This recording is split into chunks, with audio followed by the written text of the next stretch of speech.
जय भीम साथियों, Bhim education channel पर आप सबका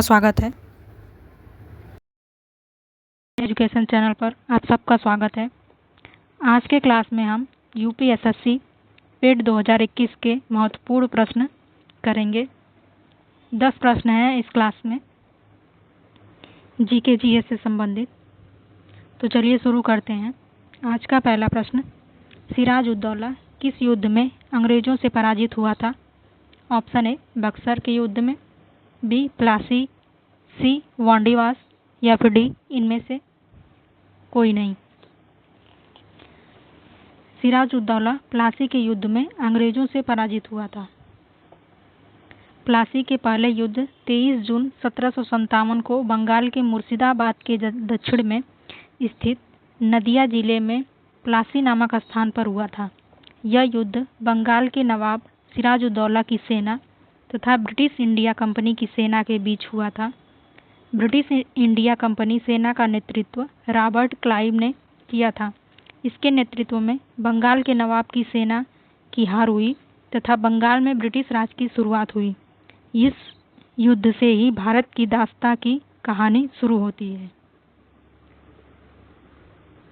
क्वेश्चन नंबर 1 का आंसर हो जाएगा बी प्लासी का युद्ध।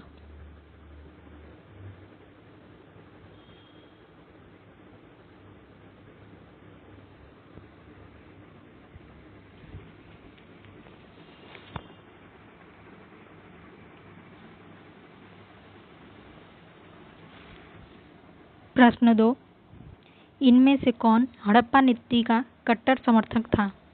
ए Lord Wellesley, B Lord Dalhousie, C Lord Minto या फिर डी लॉर्ड हेस्टिंग्स। तो हड़प्पा नीति का जो कट्टर समर्थक था वो लॉर्ड डलहौजी था। लॉर्ड डलहौजी हड़प्पा नीति का कट्टर समर्थक था। व्यापकता का सिद्धांत या हड़प्पा नीति एवं साम्राज्यवाद समर्थक नीति थी, जिसका उद्देश्य भारत में ब्रिटिश राज्य क्षेत्र का विस्तार करना था। इस सिद्धांत नीति का प्रारंभ लॉर्ड डलहौजी द्वारा किया गया था।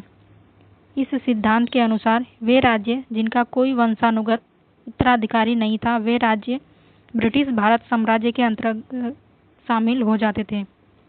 डलहौजी ने हड़प्पा नीति के आधार पर सर्वप्रथम 1848 ईस्वी का ब्रिटिश साम्राज्य में विलय किया। इसके पश्चात जयपुर 1849, संभलपुर 1849, बाहत 1850, उदयपुर 1852 ईस्वी में इत्यादि का विलय किया। दूसरे प्रश्न का सही जवाब हो जाएगा ऑप्शन बी लॉर्ड डलहौजी।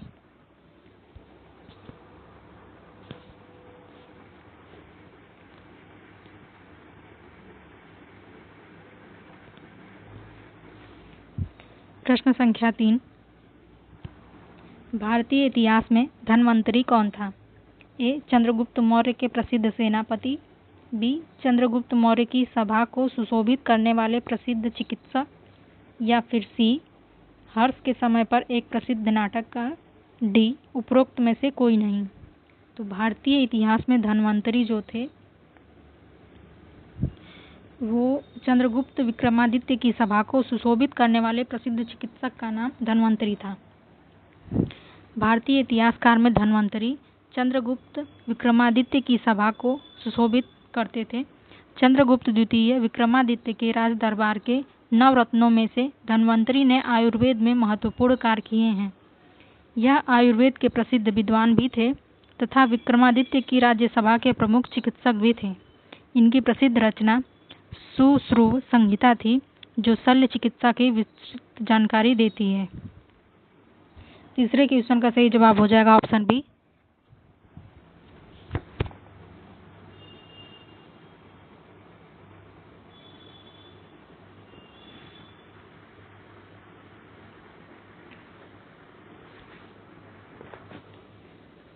प्रश्न चौथा, मौर्यकालीन भारत के विवरण वाले इंडिका के लेखक कौन थे? ए मेगास्थनीज, बी वेनसांग, सी फाइयान या फिर डी इनमें से कोई नहीं। तो इंडिका के लेखक जो हैं वो मेगास्थनीज है। चौथे का सही जवाब हो जाएगा ए. मेगास्थनीज। मौर्यकालीन भारत के विवरण वाली इंडिका के लेखक मेगास्थनीज यूनानी शासक सेल्यूकस का राजदूत था तथा यह चंद्रगुप्त मौर्य के दरबार में 304 से 299 ईसा पूर्व के मध्य रहा। इसकी पुस्तक इंडिका से चंद्रगुप्त मौर्य के प्रशासन की विश्वसनीय जानकारी मिलती है। हालांकि इस ग्रंथ की मूल प्रति का अभाव है। इसने मौर्य शासकों की राजधानी पाटलिपुत्र तथा साम्राज्य की विशेष प्रशंसा की है।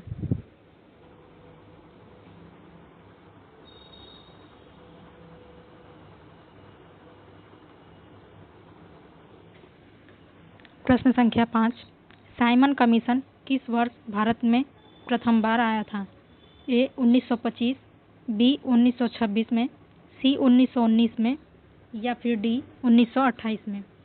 तो साइमन कमीशन भारत में आया था 1928 में। साइमन आयोग 7 ब्रिटिश सांसदों का समूह था जिसका गठन 1927 में भारत में संविधान सुधारों के अध्ययन के लिए किया गया था। इस साइमन कमीशन आयोग के अध्यक्ष सर जॉन साइमन थे, जिनके नाम पर इस आयोग का नाम साइमन कमीशन पड़ा। इस कमीशन में सभी सदस्य अंग्रेज थे। इसने एक भी भारतीय की नियुक्ति नहीं की थी। यह कमीशन फरवरी 1928 में भारत में पहली बार आया था। इसका भारत में व्यापक विरोध किया गया। इसे श्वेत कमीशन भी कहा जाता है। 5 क्वेश्चन का सही आंसर हो जाएगा 1928।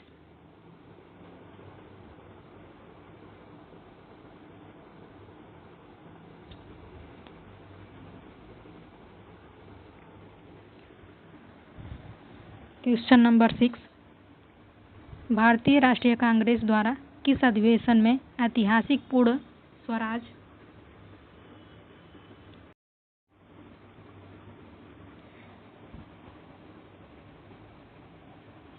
प्रश्न 7, निम्न में से किसने गांधी जी के खिलाफत आंदोलन से जुड़ने का विरोध किया था?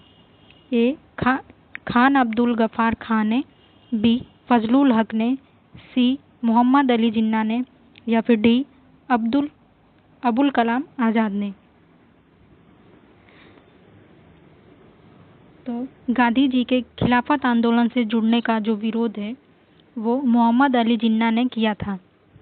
जिन्ना ने गांधी जी के खिलाफत आंदोलन में भागीदारी लेने की तथा कांग्रेस की नीतियों का विरोध करते हुए भारत के मुसलमानों को भड़काने का काम किया था।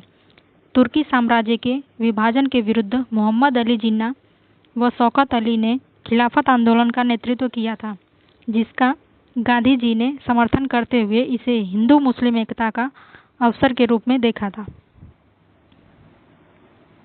तो 7 क्वेश्चन का सही जवाब हो जाएगा option C, Mohammad Ali Jinnah.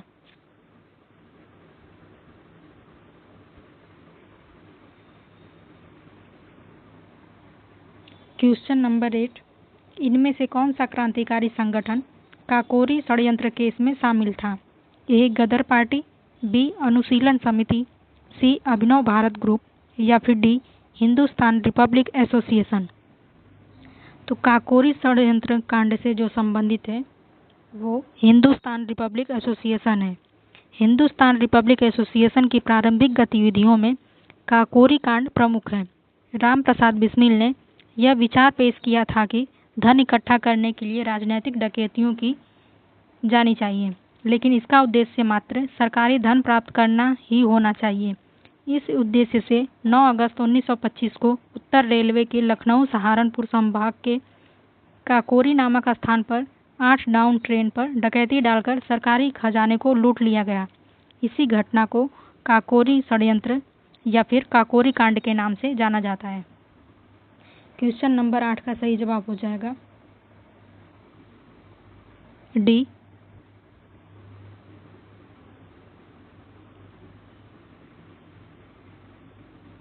Question number 9, Nagarjuna Sagar बांध किस नदी पर बना है? ए. गोदावरी, बी. कृष्णा, सी. गंगा या फिर डी. कावेरी। तो नागार्जुन सागर बांध जो है वो कृष्णा नदी पर बना है। नागार्जुन सागर बांध कृष्णा नदी पर निर्मित दुनिया के सबसे बड़े बांधों में से एक है।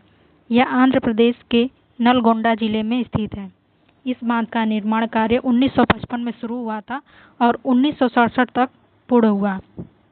वर्तमान में यह बांध आंध्र प्रदेश के गुट्टूर एवं तेलंगाना के नलगोंडा जिले की सीमा पर नदीगोड ग्राम के पास स्थित है।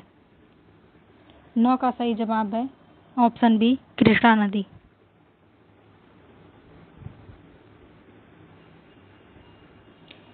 क्वेश्चन नंबर 10, माउंट एवरेस्ट पर चढ़ाई सर्वप्रथम किस वर्ष की गई थी? तो माउंट एवरेस्ट पर प्रथम बार चढ़ाई वर्ष 1953 में की गई थी। 29 मई 1953 को पहली बार माउंट एवरेस्ट पर न्यूजीलैंड के एडमंड हिलेरी एवं नेपाली मूल के भारतीय तेनजिंग नोर्गे शेरपा ने चढ़ाई की थी। इसका ऑप्शन है 1951, बी 1953, सी 1955 या फिर डी 1958। सही जवाब हो जाएगा बी 1953।